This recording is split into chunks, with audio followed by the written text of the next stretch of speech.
Happy Sunday, champions. This is your at a glance to the week of April 8th through April 12th. Hope everyone had a great weekend. Just a few things before we begin this last week before spring break. The first, there will be no staff meeting. On Tuesday, there actually will not be a staff meeting in April. We will have our next staff meeting in May. The at a glance after the spring break will be a lengthy at a glance, just going over a few things, bringing some clarification to others as we move into the final stretch of the school year. This week we will be celebrating our MCAP/Park Spirit Week. Please make sure you are checking your emails. You are looking at all of the information that's been sent out by Ms. Lewis in regards to testing.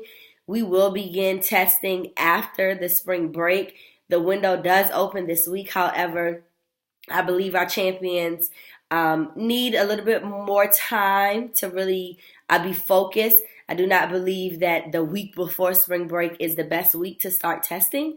So we will celebrate, we will prep, we will get students kind of excited about what is to come, but we will not start testing until after the break.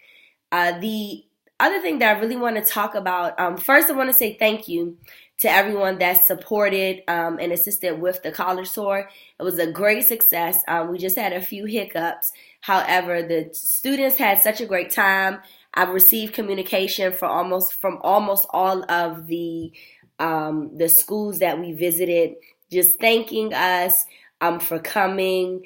There are a lot of other schools that have shown interest in wanting to do a college tour, so they've been reaching out and asking just from best practices, looking at wanting to see our lesson plans. So I definitely want to say thank you to Ms. Manning and the College Tour Committee for all of your work and your efforts with our college tour. Our first annual college tour was a huge success. As we move into this week, which will be a very tough week probably, just because we are all tired. Our champions are tired. We are tired. However, this is not the time for us to be really lackadaisical with our classroom management strategies, with our duty posts. We have had a lot of incidents that have been happening during transitions, when students are lining up, when they're transitioning the hallway from specials, back from recess, from lunch. We've had many incidents in the cafeteria where students are waiting to be picked up by their teachers. And the word that I'm getting is a lack of supervision within the cafeteria, within the hallways. It is very imperative that if you are on duty, that you are on duty, that you are actively working, that you are not just working with one table, but that you're working with the entire cafeteria. You're looking at your entire line, not housing yourself in the front, keeping yourself in the middle, keeping yourself in the back, really moving about so that you're keeping an eye on all of the students under your supervision and keeping a pulse on what's happening. I am having to have very difficult conversations with parents who are questioning my staff and the supervision that is provided for students.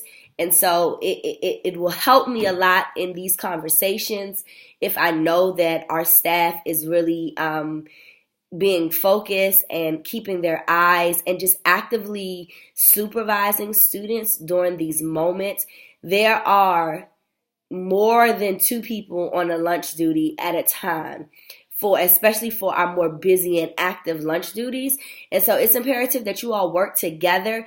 If you are having difficulties with somebody that's on your lunch duty and you have tried to address them, you've tried to kind of make it work and put some things in place to compensate for their lack of supervision, please see me so that I can have a conversation with that staff member, because I definitely do not want some staff that are on duty kind of giving their all and really working the cafeteria and being the duty person for more than for 2 people at a time, when there are more than one individuals on a duty post at that time for that lunch duty. So again, I'm asking at this point now, because I have talked about it before, I will move into progressive discipline for those who are not supervising during lunch duty, morning and afternoon duty, because again, the number of referrals, the number of incidents, the number of parent concerns is quickly rising, and the common theme is lack of supervision. So again, I hate to be a Debbie Downer, but as we move into the most difficult part of the school year, where we know our students, the weather is changing and so is behavior, we definitely want to make sure that we're keeping our eyes open and actively supervising our students. There will be some small surprises. So this is now a pick-me-up. There will be some small surprises this week, beginning on Wednesday. Cannot tell you everything, but I'm hoping to make this last week before spring break one that's exciting and one that's celebrating the hard work that we have put in between the beginning of the school year and to now. That is all. I hope everyone has a great learning week.